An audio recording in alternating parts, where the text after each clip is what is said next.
শেখ হাসিনার সময় চীনের ভূমিকা বাংলাদেশের বিরোধী রাজনৈতিক দলগুলো সাংঘাতিক রকম সমালোচনা করত। বিশেষ করে তারা কেবলমাত্র আওয়ামী লীগ এবং তার সহযোগী যেমন জাসদ ইনু, ওয়ার্কার্স পার্টি, এসব দলগুলোর সঙ্গেই সম্পর্ক রেখে চলত এবং দলে দলে আওয়ামী লীগের নেতারা ইনু, মেনন এরা যেত চীনে।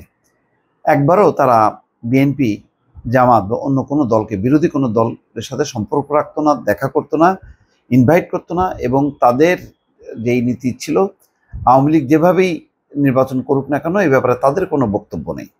বরং দেখা গেছে যে বাংলাদেশের নির্বাচনের ব্যাপারে, যুক্তরাষ্ট্রের ভূমিকার ব্যাপারে তারা বলেছে এটা হস্তক্ষেপ, এসব মন্তব্যও তারা করেছে এবং কয়েকবার বিএনপি এর প্রতিবাদও করেছে চীনের এই ভূমিকার।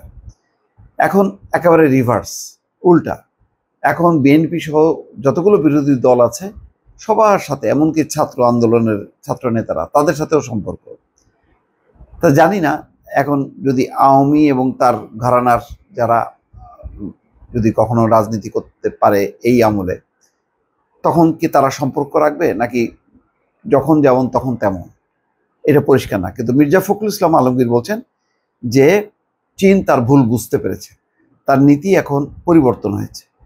আসলে পরিবর্তন হয়েছে এটা বোঝা যাবে না, তখনই বোঝা যাবে যখন আওয়ামী লীগ বা তার সহযোগীরা বাংলাদেশে রাজনীতি করবে এবং যেভাবে বিএনপি নেতাদেরকে ইনভাইট করছে ঠিক একইভাবে যদি তখন বিরোধী আওয়ামী লীগ বা তাদের যে সহযোগী ইনু, মেনন এদেরকে যদি চীন দাওয়াত করে, তখন বোঝা যাবে যে না, চীন যেই শুধুমাত্র ক্ষমতামুখী বা সরকারমুখী যেই তাদের নীতি, সেই নীতির পরিবর্তন ঘটেছে।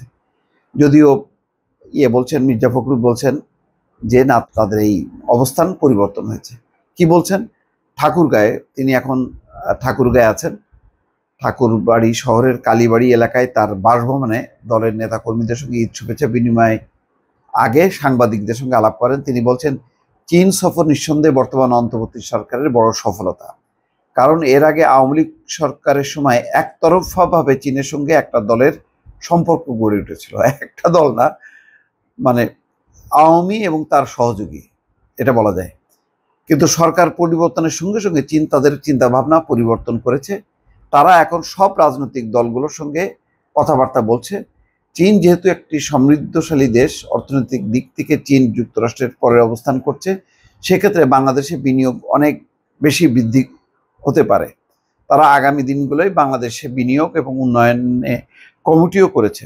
এটা নিশ্চয়ই আমাদের জন্য আশাবাদের বিষয়। আন্তর্জাতিকভাবে চীনকে বলা হয় অত্যন্ত তারা শ্রুড, তারা খুবই স্বার্থপর একটা দেশ। তারা নিজের স্বার্থের বাইরে, মানে পৃথিবীর কোথাও মানবাধিকার, গণতন্ত্রের পক্ষে তারা জোরালো কোনো ভূমিকা রাখে এমনটা দেখা যায় না। যুক্তরাষ্ট্র অনেক ক্ষেত্রে রাখতে যে তারা সেই মানে সমালোচনার মুখে পড়ে, সেই দেশ সাপোর্ট করে না, সেই দেশের সরকার বিরাগবাজ নয়। কিন্তু চীন এইসবের মধ্যে যায় না। তারা রাজনৈতিক ক্ষেত্রগুলো বাদ দিয়ে তারা শুধুমাত্র ব্যবসায়িক ক্ষেত্রগুলো অনুসন্ধান করে।